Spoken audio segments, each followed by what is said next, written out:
Sejam bem-vindos ao nosso devocional e hoje a gente começa uma jornada de reflexões sobre as epístolas de Pedro, né? Em cima das duas epístolas de Pedro. A primeira, ele endereça ela, né? Direciona ela para o povo que está disperso pela Ásia Menor e iniciamos esse capítulo 1, lembrando que Deus nos permitiu viver de novo, nos gerou uma vida nova em esperança para uma herança incorruptível, incontaminável, que não se pode murchar, guardada nos céus.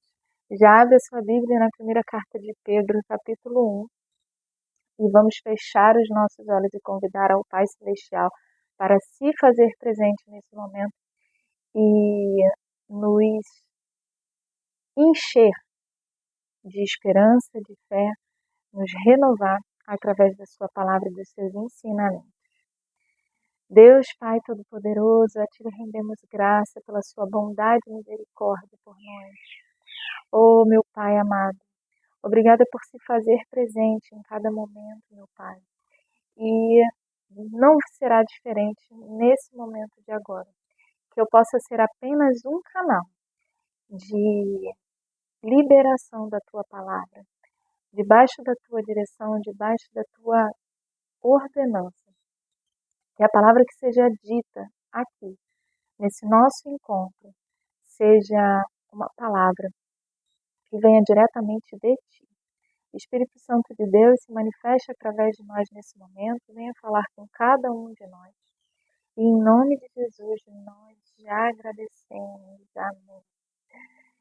E essa carta de Pedro, né, ela já começa lembrando sobre a misericórdia de Deus e o profundo amor dele por nós, que entregou o seu Filho para que possamos nascer de novo e vivermos debaixo da sua graça e seguindo a sua obediência. Lembrando que não podemos receber essas graças se a gente continuar andando em desobediência. Então não basta só aceitar e declarar publicamente que Cristo é o seu único Senhor e Salvador. Você precisa estar em constante renovação, se libertando daqueles hábitos que estão em desagrado e em desacordo aos mandamentos de Deus. E aí ele diz aqui, já no verso 3 e 4, que eu citei parte para vocês. Bendito seja Deus Pai e de nosso Senhor Jesus Cristo, que, segundo a sua grande misericórdia, nos gerou de novo para uma viva esperança pela ressurreição de Jesus Cristo dentre os mortos, para uma herança incorruptível, incontaminável e que se não pode murchar, guardada nos céus para vós, ou seja, a herança de Deus para nós, ela está guardada nos céus e ela não pode murchar, ou seja, ela não perece. Ela não desgasta. Mais à frente ele vai falar sobre isso, novamente, comparando ao ouro e à prata, que é testado pelo fogo. O ouro e a prata é testado pelo fogo. Só que a herança que Deus nos dá, os mandamentos que vieram através de Cristo e essa vida nova que veio a partir da ressurreição de Cristo, ela não perece. Ela é guardada pela eternidade, pelo Pai da eternidade, que é o nosso Deus, Pai. E aí ele continua aqui. Ainda, né? E ele continua dizendo que ainda que naquele momento que eles estão vivendo perseguições, que eles estão passando por desafios, que eles continuem se alegrando pela fé. O quanto é desafiador, às vezes, se alegrar em circunstâncias difíceis, em circunstâncias de provação, em muitas das vezes batalhas espirituais. Mas olha o que Paulo diz. Paulo diz que tenhamos, né, que em vós grandemente vos alegrais, ainda que agora importa, sendo necessário, que estejais por um pouco contristado com várias tentações, mas que a gente guarde essa alegria, porque a nossa fé será provada, muito mais preciosa do que o ouro que perece e é provado pelo fogo, mas a nossa fé, ela se achará no louvor, na honra, na glória e na revelação de Jesus Cristo. Olha que poderoso. E aí ele vai continuar nos convidando à santificação. Por quê? Porque não adianta, né, a gente falar que é cristão se a gente não busca a nossa santificação, se a gente continua com os nossos pecadinhos de estimação, né? Se a gente continua se entregando para a mentira, se a gente continua se entregando para as concupiscências, que antes dessa aceitação como Cristo sendo nosso único Senhor e Salvador, a gente vivia. Então ele diz aqui, no verso 15, no versículo 15, mas como é santo aquele que vos chamou, sede vós também santos em todas as vossas maneiras de viver. Em todo o meu viver, como uma pessoa que hoje é cristã, eu preciso buscar a santidade. E ele vai começar a falar sobre essas práticas, sobre os mandamentos que Cristo deixou. Vamos lá, ó. Porquanto escrito está, sede santos porque eu sou santo. Versículo 17. E se invocais por Pai aquele que, sem acepção de pessoa, julga segundo a obra de cada um, andai em temor durante o tempo da vossa peregrinação. O Senhor Deus, ele não faz distinção de pessoas. Ele aceita todos aqueles que se renderem a ele. Porém, ele vai nos julgar segundo as nossas obras. Então, se as nossas obras são obras do mal, são obras malignas, são obras a partir do nosso desvio de caráter, ele vai julgar de acordo com isso. Porque o Senhor Deus, ele sabe o que habita os nossos corações. Então, para ele não tem fingimento. Para ele não tem nada que esteja em oculto. Por isso, nós devemos estar andando em temor a ele durante toda a nossa peregrinação, durante toda a nossa caminhada.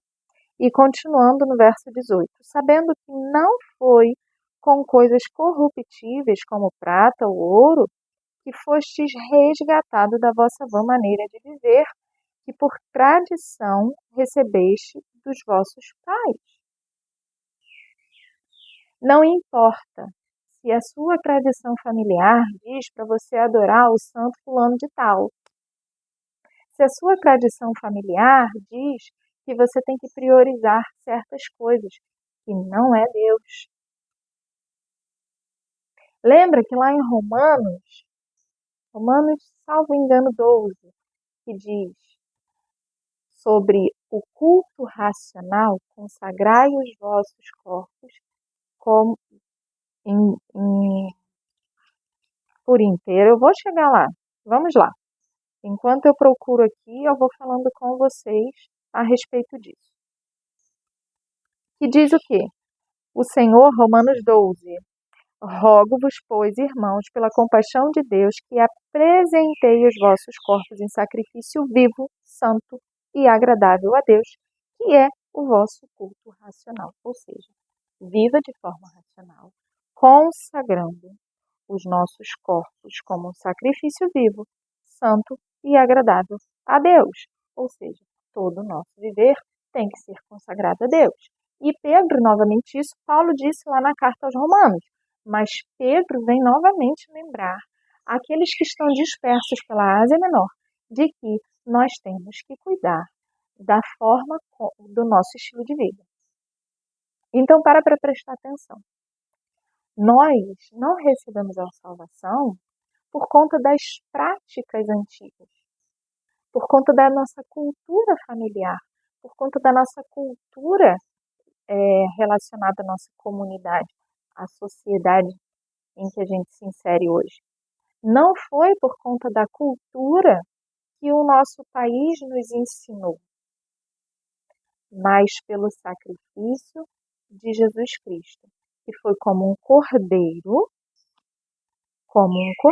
imaculado e incontaminado. E que em outro tempo foi conhecido, ainda antes da fundação do mundo, manifestado nestes últimos tempos por amor de vós. Então, Cristo naquela época, ele se manifestou. Já era conhecido que viria o Messias, já era conhecido que viria algum cordeiro para remir os nossos pecados, para nos purificar, e ele se faz carne, ele realmente vem por amor a toda essa geração, que não só estava inserida naquele tempo contemporâneo, né, a sua vida terrena, mas também a nós que recebemos a palavra dele. Então, por amor de nós, o Senhor, Deus Pai, ele envia o seu Filho como um cordeiro puro e imaculado, para que ele venha remir e nos trazer uma possibilidade de uma vida nova. Só que essa vida nova, ela não está dentro das práticas, ou pelo menos todas as práticas, dos nossos antepassados. Então, de forma racional, eu preciso avaliar todos os meus comportamentos. E, dentro dessa avaliação, discernir se esse ato vai trazer uma santificação ou se vai trazer a nossa morte espiritual, se vai trazer a nossa contaminação espiritual. E aí ele continua aqui, já no verso 22, falando que, verso 21, ele diz: e por ele credes em Deus, que o ressuscitou dos mortos, e lhe deu glória para que a vossa fé e esperança estivessem em Deus. Então, Cristo ressuscita para que a nossa fé e esperança se concentre em Deus, o nosso Pai, o nosso Criador. E aí Pedro nos convida a purificando as vossas almas na obediência à verdade, para a caridade fraternal, não fingida. Amai-vos ardentemente uns aos outros com um coração puro. Para pensar na história de Cristo. Pensando na história de Cristo, você é capaz de se lembrar de momentos em que ele destrata alguém, em momentos que ele se aborrece, xinga. Quando houve 3 momentos, né, em toda a jornada, em toda a história de Cristo, de que os relatos, né, da vida de Cristo, houve três momentos em que ele conturbou-se em espírito. Primeiro, quando ele quebra o templo que estava sendo feito de mercado. O segundo, quando ele vai ressuscitar Lázaro. E o terceiro, né, eu não me recordo de outro, mas o terceiro é quando ele está indo para o Calvário, quando ele está indo para a sua jornada ali, sabendo que ele vai ser crucificado, que ele vai ser morto, e ele declara: Pai, afasta de mim esse cálice, mas que a sua vontade prevaleça. É um momento em que ele se assusta, né? Ao meu entendimento, ele se assusta, ele fica temeroso, mas ele também se rende à vontade de Deus. E aí, fora isso, você não vê Cristo xingando ninguém, batendo boca com ninguém. Ele sempre teve os seus atritos, né? Em vários momentos mostra que ele teve seus atritos com judeus, com fariseus, com várias pessoas que não concordavam e que não acreditavam que ele era o Messias, os tidos religiosos, né? que já se sentiam puros e imaculados, mas que na verdade eles eram também pecadores, porque não praticavam e não respeitavam o único juízo de Deus, uma das coisas, mas o importante aqui é lembrar que um coração puro, é um coração inocente como o da criança. A criança, não sei se vocês já repararam, mas crianças às vezes elas discutem entre si, se desentendem e em poucos minutos já estão brincando de novo. Não ficou nada guardado ali entre eles. Eles tiveram uma disputa de brinquedo e logo em seguida que essa situação é resolvida, eles continuam brincando como se nada tivesse acontecido. Eles não ficam guardando sujeirinha de situações que não foram tão agradáveis. Só que nós adultos acabamos fazendo isso. Por quê? Por conta da nossa cultura, por conta do nosso ego, né? E aí ele diz que ele nos lembra do maior de todos os mandamentos de Deus, né? Que são dois, os mandamentos que Jesus traz, que simplifica todos os mandamentos de Moisés. Amarás ao teu Deus de todo o teu coração e ao teu próximo como a ti mesmo. Não tem condição para você amar a Deus, e tem que ser de todo o coração, mas tem condição para você amar ao próximo, porque se você não consegue se amar, você vai ter dificuldade em aplicar esse amor ao próximo. E o que é se amar? Se amar não é egoísmo. Se amar é se respeitar, é se perdoar. É saber se avaliar sem se condenar, ou seja, não é se julgar, é avaliar e a traçar novas retas quando o caminho que você está seguindo não vai te trazer uma santificação, mas sem uma pena acerca do seu comportamento. Eu costumo dizer que a gente não pode julgar hoje o nosso comportamento de talvez 5 minutos atrás ou de ontem, porque nesse instante, agora, eu tenho uma maturidade, um discernimento e uma percepção diferente do que naquele momento em que eu me desviei, ou que eu pequei, ou que eu agi por impulso, né? Então, continuando aqui. Versículo 23. Sendo de novo gerados, não de semente corruptível, mas da incorruptível, pela palavra de Deus viva e que permanece para sempre. O que ele está querendo dizer aqui? A palavra de Deus, ela não muda.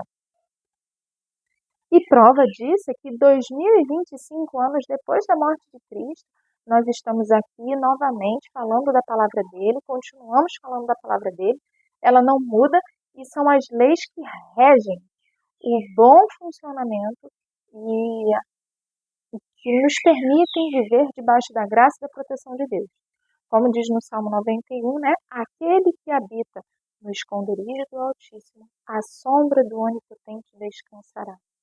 Toda vez que a gente segue os ensinamentos bíblicos, toda vez que a gente está debaixo das leis que Cristo nos apresenta, que Moisés nos apresentou e que toda a palavra de Deus nos confirma a forma como devemos viver, a forma como devemos nos relacionar com o outro. Toda vez que a gente segue isso, nós estamos habitando no esconderijo do Altíssimo e assim, à sombra dele, nós descansamos. Nós recebemos graça, nós recebemos providência, nós recebemos cura, nós recebemos libertação, nós recebemos sim prosperidade, nós recebemos abundância de recursos e nós recebemos grandes bênçãos e livramentos.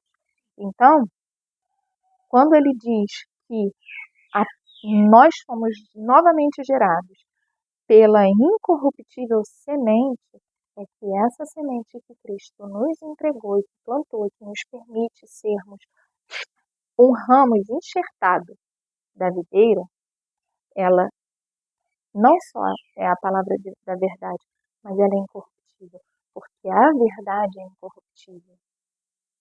Vocês já pararam para pensar da profundidade do que vem a ser uma verdade? A verdade é incorruptível. Digam o que quiserem. o que é não deixa de ser. Não deixa de ser. Tem um mosquito aqui. E eu não sei se no vídeo vai aparecer esse mosquito voando aqui pelo meu rosto. Mas enfim, a gente segue. E o verso 24 e 25, para a gente encerrar aqui essa reflexão sobre esse primeiro capítulo da carta de Pedro, diz o seguinte: porque toda a carne é como erva, e toda a glória do homem como a flor da erva. Secou-se a erva e caiu a sua flor. Mas a palavra do Senhor permanece para sempre. E esta é a palavra que entre vós foi, foi evangelizada. Ou seja, ele diz que a, a carne, a carne é como uma erva. E a glória do homem é a flor dessa erva. Então, eu, debaixo do meu comportamento carnal, toda a glória que eu recebo é como uma flor de uma erva que se seca e morre. Ela cai. Ela não vive para sempre. Mas a palavra do Senhor permanece para sempre. Diferente da flor da erva que seca e cai, a palavra do Senhor, ela não cai. E esta mesma palavra foi utilizada para nos evangelizar, para nos dar direção, para nos dar instrução. Então, que essa palavra de Deus, ela venha nos instruir, ela venha nos guiar e ela venha ser o alicerce desse novo estilo de vida que a gente escolheu viver. Porque não adianta você. É interessante que até esse final de semana lá na congregação foi falado sobre isso, né? Uma irmã trouxe lindamente uma palavra e está lá em Isaías capítulo 53. E ela disse que não adianta nós declararmos que Cristo é o nosso único Senhor e Salvador, dizer por aí, né? E aí, com a licença da palavra, sair arrotando por aí que você é cristão, que você é cristão, se você não vive aquilo que está escrito, se você não muda o formato do seu estilo de vida, se você não busca a santidade em cada ação que você executa, vencendo as suas provações. Lembrando que não é Deus que prova ninguém. São os nossos desejos individuais, os nossos desvios de caráter que vão nos testando. E Deus permite isso para que a gente se transforme através da palavra e através do amor dele, de todos os mandamentos dele. Amém? Eu espero que essa palavra tenha falado ao seu coração, assim como falou comigo. Como é de costume, eu vou te convidar para declarar o Salmo 121, que nos lembra quem está guardando a nossa vida. Quando eu fui direcionada a esse salmo, e aí vai ficar um parênteses aqui, enquanto você está abrindo a sua Bíblia no seu Salmo 121, quando eu fui direcionada a esse salmo, foi ao mesmo tempo em que eu orava muito, com muita frequência, né? Ainda oro, mas não com a mesma frequência depois que esse salmo veio, a direção desse salmo veio, que da armadura de Deus. Tanto o Salmo 121 quanto a armadura de Deus, ele nos traz um revestir de proteção. O Salmo 121, ele nos lembra quem nos guarda. E a armadura de Deus, ela nos reveste de todos os recursos espirituais que precisamos para levar a nossa jornada, né? A nossa peregrinação nessa missão evangelística que nós temos aí pelo mundo, né? Não só pela nossa casa, pela nossa família, pela nossa comunidade, mas em todo o mundo. E o Salmo 121 diz assim: eleva os meus olhos para os montes, De onde me virá o socorro? O meu socorro vem do Senhor, que fez o céu e a terra. Eu vou fazer um parênteses aqui. Quando a gente pede socorro, instintivamente a gente olha para o alto, né? E o salmista, ele pergunta, de onde virá o meu socorro? Quem poderá vir à minha defesa? E a resposta vem logo em seguida, o meu socorro vem do Senhor, que fez o céu e a terra. Eu amo esse salmo, eu amo toda a palavra de Deus, mas eu amo esse salmo. Não deixará vacilar o teu pé. Aquele que te guarda não tosquenejará. Eis que não tosquenejará, nem dormirá o guarda de Israel. O Senhor é quem te guarda, o Senhor é a tua sombra à tua direita. O sol não te molestará de dia, nem a lua de noite.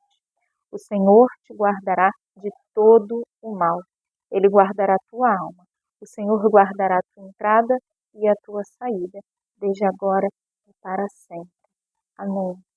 Deus Todo-Poderoso, nós te agradecemos por essa mensagem, ó Pai, por essa palavra que veio alimentar o nosso espírito, que possamos continuar comendo deste pão e bebendo desta água, Senhor. Que o Senhor continue guardando os nossos caminhos. Fique conosco à nossa direita, Senhor. Continue sendo a nossa sombra, continue nos guiando. Nós sabemos, Senhor, que o Senhor é aquele que tudo pode. Portanto, não aguarda melhor do que você para as nossas vidas. É por isso que nós te adoramos, que nós consagramos todo o nosso viver a Ti, Senhor. Nós te agradecemos e pedimos em nome de Jesus, fica conosco, porque sem Ti nada somos, sem Ti pereceremos nesse mundo, ó Pai.